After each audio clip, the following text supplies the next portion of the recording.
La fin des temps annoncée par les sciences eschatologiques et par le prophète Sidi Ahmed coïncide avec l'apparition d'une mentalité dominante.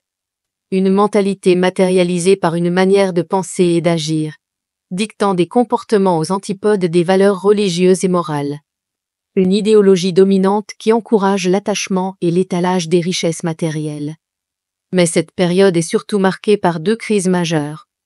Une crise des valeurs et une crise d'interprétation des textes sacrés.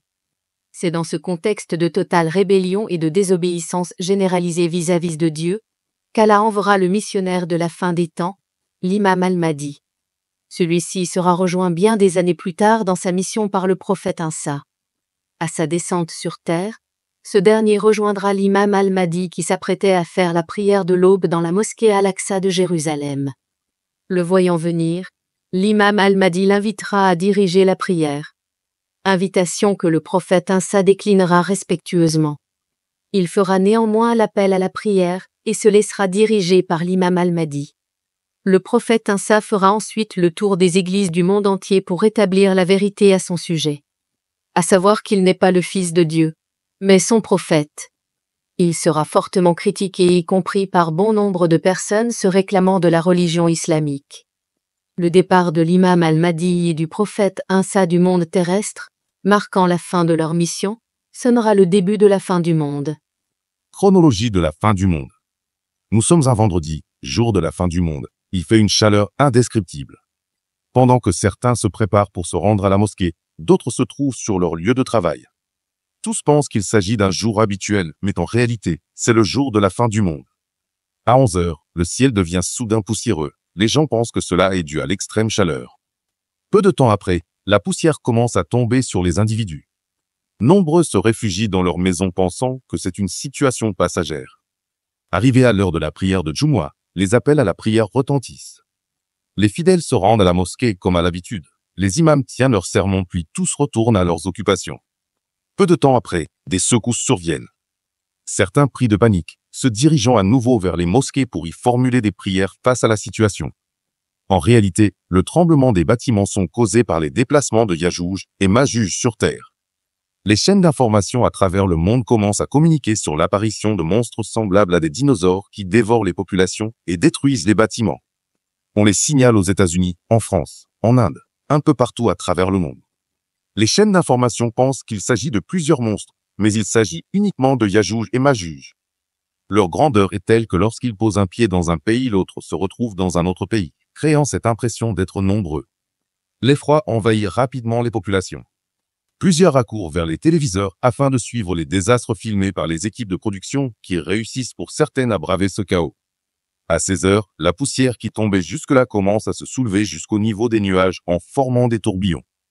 Des ouragans se déclenchent, des alertes sur des tsunamis sont lancées. Quelque temps après, la mer commence à se retirer jusqu'à disparaître comme si toute l'eau s'était infiltrée dans la terre. En réalité, Yajouj et Majouj s'étaient introduits dans les océans, ce qui avait créé ces énormes vagues, et ont bu toute l'eau des océans.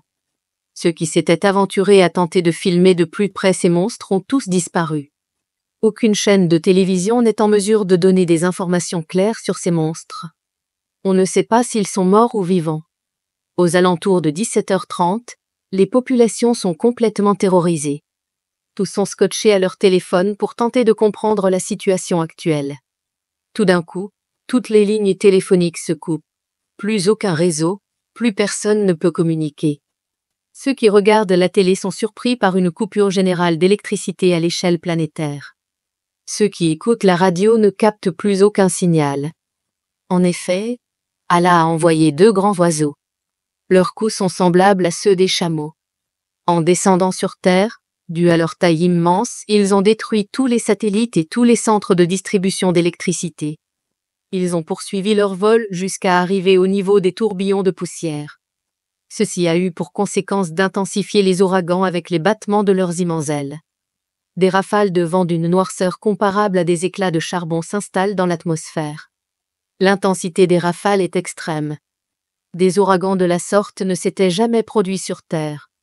Entre 17h30 et 17h50, tout le monde est calfeutré chez lui espérant que leurs portes et fenêtres ne cèdent pas sous la pression du vent. Le vent s'est également introduit dans le corps de Yajouj, et Majuj au point de faire exploser leur ventre, et les tuant sur le coup. Peu de temps après, les deux immenses oiseaux viennent récupérer les corps des deux monstres et les jettent dans la mer Rouge, seule mer qui contient encore de l'eau. Par la suite, les oiseaux disparaissent et le vent et la tempête de poussière s'estompent. À partir de 18h15, les populations commencent à sortir de chez eux pour constater les dégâts et tenter de comprendre ce qu'il venait de se produire. Les débats et théories fusent de toutes parts. Certains tentent à travers le micro des mosquées de communiquer avec les populations, mais l'électricité est toujours coupée.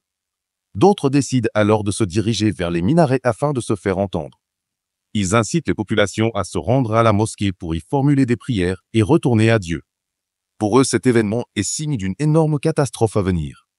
Alors que tout est redevenu calme, certains tentent de réparer leurs biens détruits par la tempête. D'autres tentent toujours de comprendre ce qui vient de se passer. À 19h15, la terre commence à trembler à nouveau. Le prophète l'avait mentionné lorsqu'elle a dit dans le Coran sourate 99 verset 1. Quand la terre tremblera d'un violent tremblement. Au commencement, les tremblements faisaient penser à un séisme de basse intensité qui faisait uniquement trembler les bâtiments, mais l'intensité augmenta progressivement au point de les faire tomber.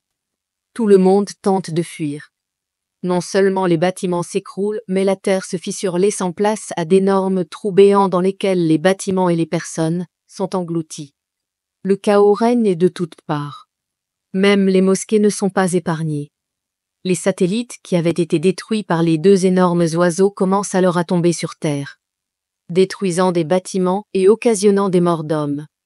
Au milieu de ce cataclysme, un être semblable à un monstre apparaît. Il s'agit de l'ange de la mort. Il vole et tient un sabre qu'il utilise pour trancher la tête de toutes les personnes qu'il croise. À 20h, le monde est éteint, il n'existe plus aucune forme de vie sur la surface de la Terre. Cependant, il existe des survivants parmi ceux qui avaient été engloutis dans les entrailles de la Terre. Ces survivants sont ensuite expulsés par la Terre elle-même jusqu'à ce qu'ils atteignent à nouveau la terre ferme.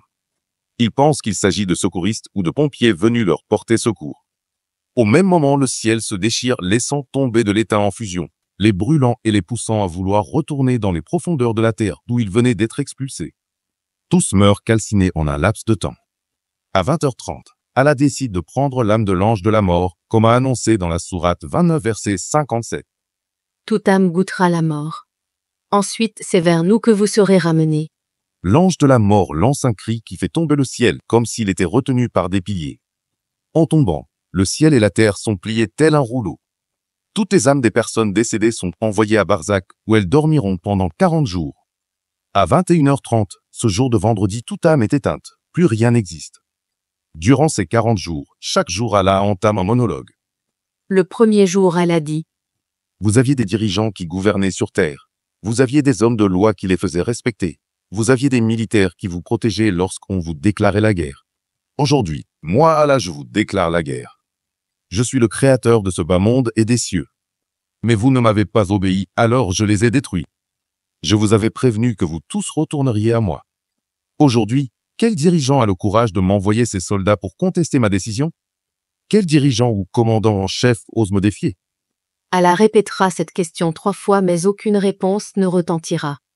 Allah commencera à réciter la sourate Ikhlas pour manifester sa grandeur et son unicité. Dit, il est Allah, unique. Allah, le seul à être imploré pour ce que nous désirons. Il n'a jamais engendré, n'a pas été engendré non plus. Et nul n'est égal à lui. Allah répétera ce monologue durant 40 jours durant lesquels aucune forme de vie ne se manifestera. Ni animaux, ni humains malgré l'injustice, les guerres, la soif du pouvoir qui régnait auparavant sur terre, plus rien n'existera.